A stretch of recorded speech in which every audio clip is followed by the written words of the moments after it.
Tiba dari arah sana, itu orang pada berlarian ramai kali, gengs. Orang berbondong-bondong yang dengan baju pagi-pagi seadanya, intinya gitu ya, langsung lari sambil berteriak, katanya, Assalamualaikum warahmatullahi wabarakatuh. Terima kasih udah mampir di ceritaku. Oke, di cerita selanjutnya aku mau ngebahas tentang tsunami Aceh 2004, guys. Seperti yang kita tahu, di tahun 2004, terutama di bulan Desember, menjadi tragedi paling mengerikan se-Indonesia. Gempa disertai tsunami berkekuatan besar mengguncang Indonesia, terutama Banda Aceh, guys. Yuk, tanpa berlama-lama, mari kita bahas.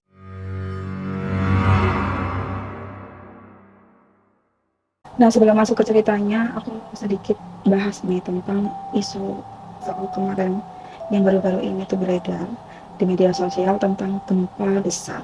Menurut artikel yang aku baca, kabar tersebut beredar setelah gempa dahsyat berkekuatan 7,1 skala Richter terjadi di Pulau Kyushu, Jepang pada Kamis tanggal 8. Sebab di zona gempa megatrus itu terdapat palung bawah laut sepanjang 800 km yang membentang dari Shizuoka di sebelah barat Tokyo hingga ujung selatan Pulau Kyushu, guys. Gempa dahsyat 2 pekan lalu dikhawatirkan menjadi pemicu atau pembuka gempa dahsyat berikutnya di sistem tunjangan Nankai, guys. Semoga kita semua tetap dalam lindungan Allah Subhanahu wa Ta'ala. Amin. Yuk kita lanjut ke ceritanya.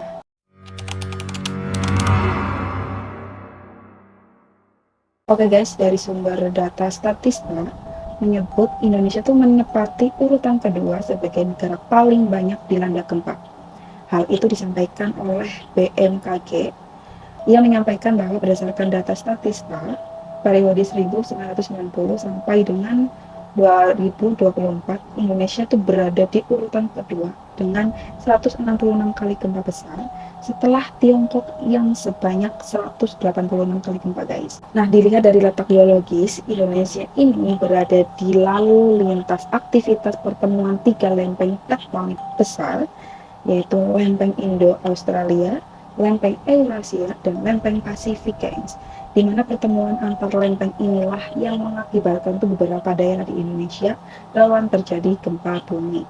Nah, ketiga lempeng tersebut memiliki pergerakan yang sangat dinamis, di mana bisa saling mendekat, menjauh, bahkan bertuburkan, guys. Nah, pengertian dari gempa bumi adalah peristiwa bergetarnya bumi akibat pelepasan energi di dalam bumi secara tiba-tiba yang ditandai dengan patahnya lapisan batuan pada kerak bumi, gengs. Nah, akumulasi energi penyebab terjadinya gempa bumi dihasilkan dari pergerakan lempeng-lempeng tektonik. Energi yang dihasilkan dipancarkan ke segala arah berupa gelombang gempa bumi, sehingga efeknya itu dapat dirasakan sampai ke permukaan bumi atau daratan gitu, guys. Nah, secara garis besar, lempeng tektonik bumi membentuk dua jenis kerak, yaitu kerak samudra dan kerak benua. Nah, kedua jenis kerak ini memiliki karakteristik yang berbeda. Misalnya jenis batuan, densitas atau kepadatan, kedalaman, dan lain sebagainya, guys. Sehingga dapat berpengaruh pada pola perambatan energi gelombang pada lapisannya. Nah, kerak samudra dan kerak benua seringkali bersinggungan, guys, atau berbenturan gitu ya, guys ya, dengan membentuk zona subduksi. Nah, secara umum pergerakan lempeng tektonik dapat menyebabkan pelepasan energi yang disalurkan oleh gelombang seismik dan berakhir menjadi gempa bumi, guys. Nah, besaran gempa dapat bergantung pada beberapa faktor seperti pola pergerakan, jenis tumbukan, seberapa besar energi yang dilepaskan, kedalaman dan densitas atau kepadatan lapisan tanah yang dilalui oleh energi gelombang, guys.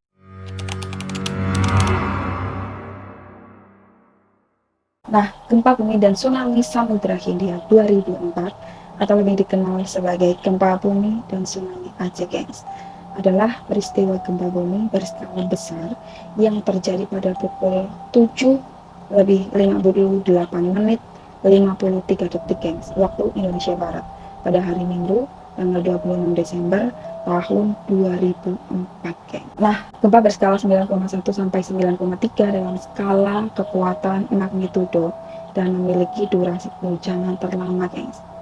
Ya, ini 10 menit. Bayangkan, guys, gempa guncangan 10 menit lama kali ya, guys ya. Nah, gempa ini tuh menyebabkan seluruh planet bumi bergetar 1 cm dan memicu aktivitas gempa di berbagai wilayah termasuk Alaska, gengs. Dan juga gempa ini tuh terkuat yang pernah tercatat di Asia dan gempa bumi terkuat ketiga yang pernah tercatat di dunia sejak tahun 1900-an. Setelah gempa bumi Valdivia 1960 dan gempa bumi Alaska 1964, guys. Jadi ketiga di dunia, gengs. Nah, gempa dilibatkan patahan terpanjang dengan panjang antara 1.200 km hingga 1.300 km atau 720 mil hingga 780 mil, gengs. Nah, gempa ini tuh cukup dirasakan ya, tsunami di Aceh secara bersamaan. Getaran yang dirasakan sampai ke negara-negara tetangga seperti Bangladesh, India, Malaysia, Myanmar, Thailand, Singapura, dan Maladewa, gengs. Nah, patahan splay atau patahan muncul sekunder menyebabkan sebagian dasar laut yang panjang dan sempit naik dalam hitungan detik, gengs. Peristiwa tersebut menambah ketinggian dan kecepatan gelombang sehingga terjadi kehancuran total di kota Banda Aceh. Energi yang dilepaskan di permukaan bumi diperkirakan setara dengan 1.500 bom atom Hiroshima, gengs. Kebayang nggak tuh ya, setara bom Hiroshima, gengs. Nah, akibatnya kenaikan vertikal dasar laut beberapa meter secara mendadak saat gempa menumpahkan air laut dalam volume yang sangat besar. Akibatnya adalah tsunami yang menerjang wilayah pesisir Samudra Hindia. Gelombang di Aceh yang saat itu mencapai ketinggian 24 meter saat menghantam daratan, gengs. Kemudian meninggi lagi hingga 30 meter di sejumlah daerah ketika menyapu daratan. Nah, ini adalah berikut kesaksian korban selamat tsunami Aceh dan sempat merekam peristiwa tersebut. Ini yang aku ambil korban selamat yang sempat merekam peristiwa tersebut, gengs. Kisah yang diambil dari Mbak Cut Putri, sosok perekam tsunami Aceh 2004 yang berhasil buka mata dunia. Gempa dan gelombang tsunami Aceh yang terjadi pada tanggal 26 Desember 2004 lalu, gengs, meninggalkan luka yang mendalam bagi rakyat Aceh. Nah, kejadian pada hari Minggu pagi itu membuat para korbannya masih mengingat jelas bagaimana gelombang tsunami Aceh itu meluluh lantakkan rumah hingga ratusan ribu korban jiwa. Salah satu penyintas korban tsunami Aceh adalah Mbak Cut Putri yang menyaksikan hingga merekam detik-detik tsunami Aceh pada saat itu.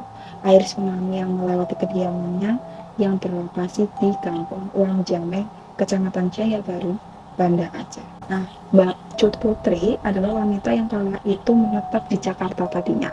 Karena ada undangan pernikahan dari keluarga kakak sepupunya yang mengharuskan Mbak Cut Putri itu bersama keluarga besarnya hadir di Banda Aceh. Nah, sebelum hari H pernikahan tiba, Mbak Cut Putri bersama keluarga besarnya sempat jalan-jalan tuh mengunjungi beberapa lokasi wisata di Aceh. Nah, selama di Aceh, Mbak Putri berbekal handycam di tangannya, gengs. Ia merekam semua momen liburannya. Bahkan beberapa destinasi wisata yang dikunjunginya sempat diabadikan Mbak Cut Putri, seperti Potel PLTD Apung yang masih berada di laut, gengs, pantai Lokma dan sebagainya. Nah, setelah itu di keesokan harinya pada hari Minggu tanggal 26 Desember 2004 sekitar jam 8, Mbak Cut Putri bersama keluarga besarnya sudah bersiap-siap berkumpul nih mau berangkat ke acara pernikahan sepupunya di daerah Lampulo. Sebelum berangkat, mereka tuh ingin sarapan terlebih dahulu, gengs. Nah, tiba-tiba terjadilah gempa.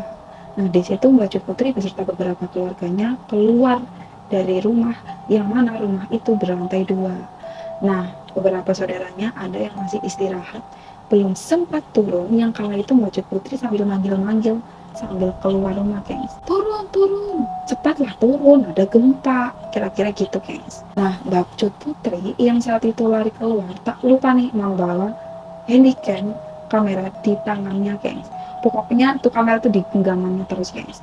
Nah, terlihat pecahan-pecahan keramik berserakan pada saat keluar tuh. Nah, mereka yang ada di rumah itu akhirnya keluar. Nah, saat itu Mbak Putri langsunglah mengabadikan dengan kamera yang dibawanya peristiwa gempa bumi Banda Aceh di pagi hari. Nah, di tengah-tengah gempa itu tiba-tiba kedengaran suara sayup-sayup, gengs. Seperti suara duluan mobil. Truk besar pelan-pelan pelan-pelan, lama-lama suaranya makin kencang. Kemudian semua jadi bertanya-tanya, ini ada apa? Ada suara apa? Katanya begitu. Nah, tiba-tiba dari arah sana, itu orang pada berlarian ramai kali, gengs. Orang berbondong-bondong yang dengan baju pagi-pagi seadanya, intinya gitu ya. Langsung lari sambil berteriak, katanya, air naik, air naik. Suara yang sayup-sayup seperti deruan mobil truk itu, tadi tiba-tiba suaranya semakin kencang kali, gengs. Seakan-akan seperti ada di pesawat mau mendarat, gengs. Seperti berada di depan pesawat, jadi besar kali, gengs. Dengan suara yang sangat besar sekali, orang-orang sekitar kaget dong, langsung shock berat.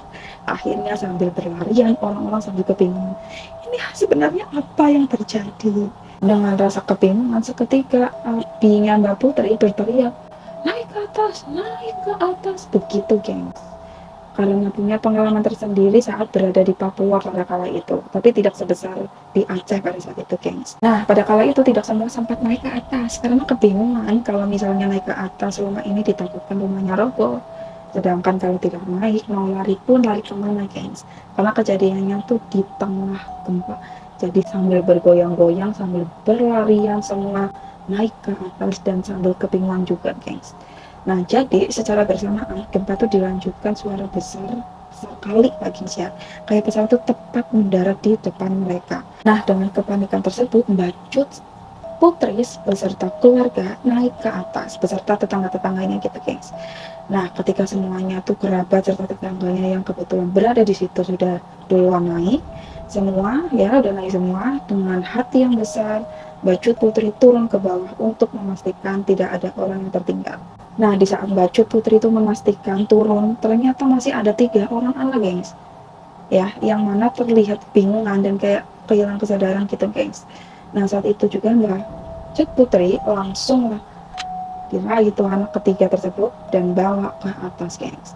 Nah, setelah itu Mbak Putri turun lagi untuk memastikan apakah masih ada orang. Nah, ketika itu orang-orang yang ada di atas teriak-teriak, guys, dengan suara yang lemah sekali. Akhirnya cepatlah ke atas, air sudah dekat, kira-kiranya begitu, guys. Kemudian Mbak Putri langsung naik ke atas, sempat terpeleset di tangga, namun akhirnya sampailah di lantai atas. Dengan keadaan panik, Mbak Cut Putri melihat gunungan-gunungan air yang begitu hitam pekat kali, guys.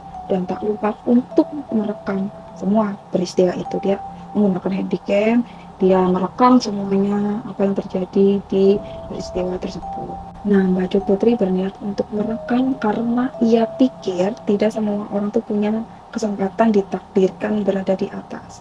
Kemudian bisa melihat ada kebesaran Allah. Cut Putri sambil berkata, ya Allah, kalau memang saya mati, sekarang saya ikhlas. Saya titipkan Abi, Umi, semua keluarga padamu, ya Allah.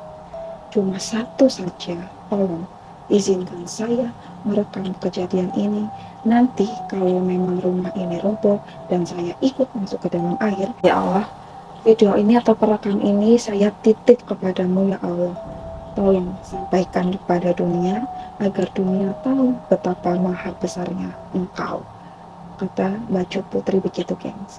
Nah, beberapa menit setelah air gelombang pertama menerpa surut kembali ke laut, gengs, terlihat tsunami meluluh lantakan semua, gengs. Barang-barang, orang, pepohonan tuh terbawa, tertarik sama air. Ada satu ibu-ibu di atas kasur, karena jaraknya terlalu jauh, tidak bisa mereka raih. Si ibu tersebut lewat di atas kasur sambil menengok ke arah Mbak Cut beserta keluarga, gengs. Terlihat tenang, ibu itu terdiam dan cepat Mbak Cut Putri berkata, Ibu, mohon maaf Ibu, saya tidak bisa berbuat apa-apa, ingat Allah, katanya begitu, gengs. Nah, air yang tadinya terus bertumpahan seketika air ditarik kembali ke laut, macam air surut, gengs. Nah, dalam proses surutnya air sangat cepat kali, gengs. Namun, beberapa menit kemudian rupanya datang lagi, gengs, gelombang kedua. Seperti biasa, Mbak Cut Putri sempat merekamnya sampai bisa melihat pantai. Sebenarnya tuh rumah ini tuh terletak kira-kira sekitar 1 kilometer dari pantai, gengs. Sampai-sampai bisa melihat air laut lepas dari arah rumah itu, gengs. Jadi kelihatan lah itu pantai di sana. Nah, singkat cerita, tsunami Aceh mereda. Cut Putri bersama rombongannya segera mengungsi dari Banda Aceh. Lalu sekembalinya Mbak Jo Putri ke Jakarta, rekaman video yang ada pada saat itu merekam semua peristiwa tsunami Aceh langsung disiarkan di salah satu stasiun TV Jakarta untuk memperlihatkan kepada dunia, guys. Nah, ketika itu para relawan dan lembaga-lembaga dalam maupun luar negeri memberikan bantuan, guys. Sekian dari ceritaku di mana peristiwa tsunami Aceh begitu dahsyat kali meluluh lantakan semua di Banda Aceh, guys. Dan isu tsunami Megatrus yang minggu-minggu lalu sempat berseliweran di media sosial, semoga kita masih tetap ada di lindungan Allah Subhanahu wa Ta'ala dan semoga tidak terjadi, ya guys ya. Terima kasih, jangan lupa like, comment, subscribe, dan jangan lupa klik tanda loncengnya supaya tahu cerita aku selanjutnya. Terima kasih. Wassalamualaikum warahmatullahi wabarakatuh.